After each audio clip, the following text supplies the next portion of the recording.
Le 1er septembre 2009, une catastrophe naturelle s'abattait au Burkina Faso. Dans la capitale à Ouagadougou, presque tout était recouvert d'eau. C'est une inondation qui a causé pas mal de dégâts, aussi bien physiques que matériels. L'on avait enregistré 46 morts, 40 000 maisons détruites et près de 200 000 sinistrés. En outre, le parc urbain Bangrouego n'a pas non plus échappé à la colère des eaux. 16 ans après, le directeur général du parc se souvient toujours de cette lourde expérience et nous raconte les dégâts subis par ce parc. Je vous propose de suivre cet extrait. Il faut dire que le parc urbain Bangrouego, c'est le réceptacle de tous les eaux de la ville de Ouagadougou.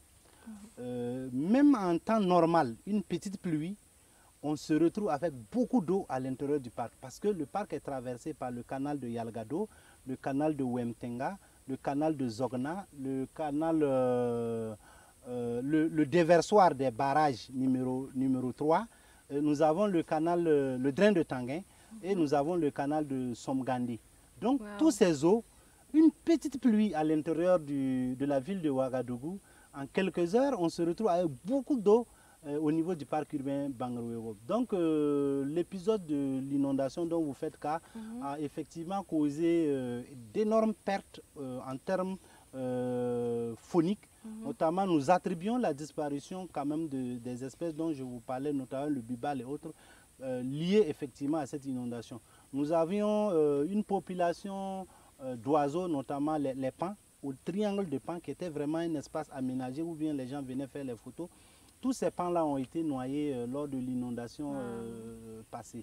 Donc, c'est un événement qui a causé effectivement beaucoup de dommages au parc.